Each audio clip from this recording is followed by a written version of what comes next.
ng bayan, maasahan anumang panahon. Magandang araw po sa ating lahat. Ngayon ay araw ng Biyernes, June 6, 2025 at narito na ang pinakauling update sa magiging lagay ng ating panahon. Sa kasalukuyan ay may minomonitor tayong low pressure area sa silangan ng Mindanao, samantalang southwest monsoon naman ang nakakaapekto sa ilang bahagi ng ating bansa.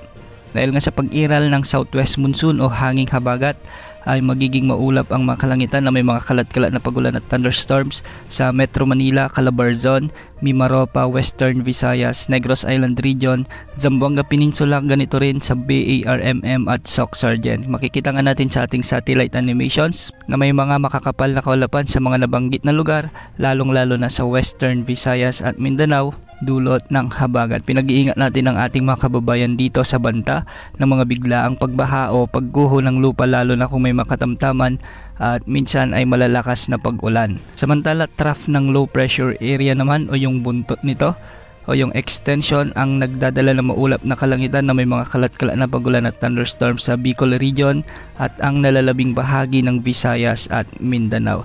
Kung mapapansin natin ay maraming lugar sa Visayas at Mindanao, lalo na sa eastern parts, ang nahahagip na ng mga kaulapan ng low pressure area na ito. Kaya posible pa rin ang banta ng mga pagbaha o pagguho ng lupa, lalo na kung may makatamtaman at minsan ay malalakas na pag-ulan. Ayon sa Pag-asa, kung kahapon ay mababa ang tsansa nitong lumakas bilang bagyo, sa ngayon ay nasa katamtaman na. Ibig sabihin nito, posibleng lumakas ito bilang bagyo sa mga susunod na oras o araw at tatawagin ito sa local name na Bagyong Auring.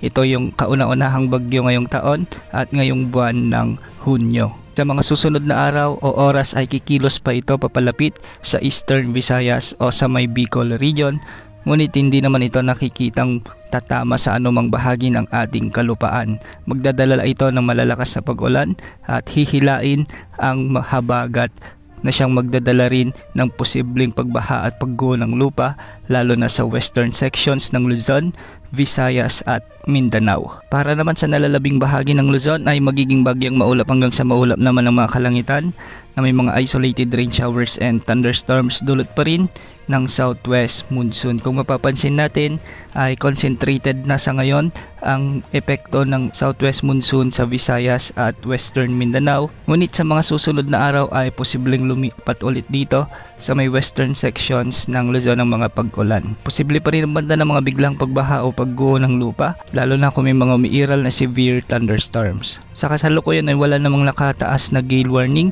sa anumang baybaying sakop ng ating bansa at ang mga pag-alon sa halos buong karagatan ng bansa ay posibleng umabot hanggang 1.5 meters. Antabayanan ang mga susunod na updates ukol sa sama ng panahon na ating binabantayan. Yan ang update sa lagay ng panahon. Ito po ang weather update ng bayan, maasahan anumang panahon.